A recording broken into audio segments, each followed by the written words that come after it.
So, Rebekah, can you tell us your story about how you came to be a COVID whistleblower in Florida? That's a very long story that's been told many, many times. Essentially, I was in charge of COVID-19 public data and surveillance.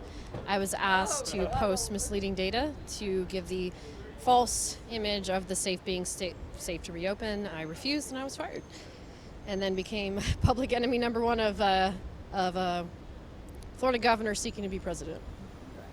And in addition to losing your job for refusing to post false information, what else has happened? I've been relentlessly stalked, harassed by members of Desantis' staff, both on the government payroll and in his campaign. And although I've received a lot of international recognition and awards, it doesn't help you get through those really hard times. These types of people, they want you to feel alone. They want you isolated. They want you to feel hopeless, because if they can break you, then they can break anybody. And they'll use you as an example of what happens if you speak out against powerful bad guys. And I refuse to be a messenger for that.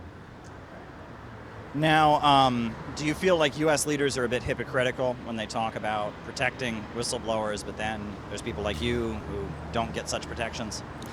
I am a legally protected whistleblower, actually, but how enforceable that is, clearly is up for debate. It's a strange thing to have to ask the state that you're filing a whistleblower complaint against to grant you whistleblower protection, but somehow I got it.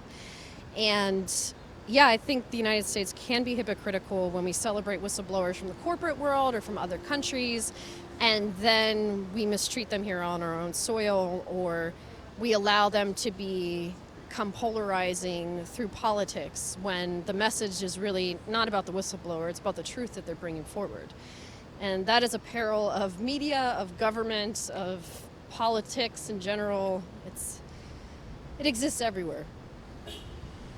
So I'll say a couple names, and you can react to all of them. Does that sound good? All right. Just Julian Assange. I don't really know much about him. I don't trust what I read in the news. There are a lot of people who spend a lot of energy trying to defame me, and I imagine that happens with other famous whistleblowers or publishers as well. And so I try to not make assumptions about people based on what I read online. Okay, what about Edward Snowden? No comment. Okay. What about Tara Reid? No comment. Okay. What about Rebekah Jones? Which one? Trying to do the best I can.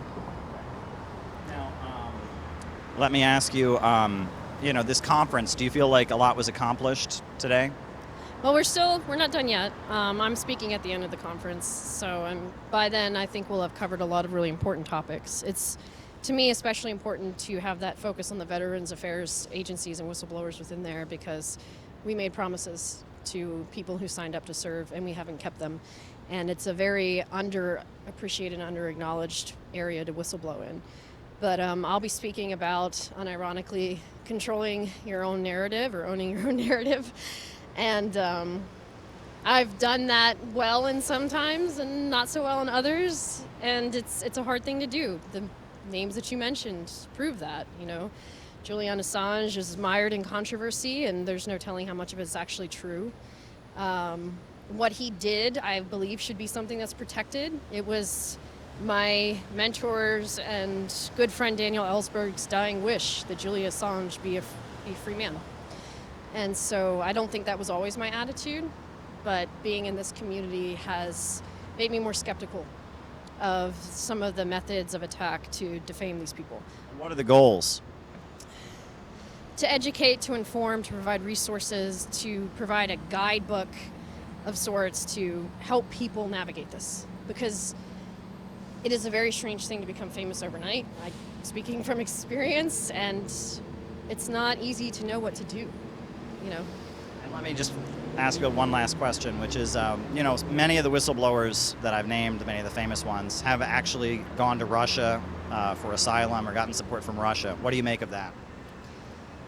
Dan Ellsberg faced life in prison or the death penalty when he was tried for treason. He stayed and he fought it. I was raided at gunpoint without a warrant. They pointed guns at my children. I stayed and I fought it. People who believe that what they're doing is righteous stay and fight.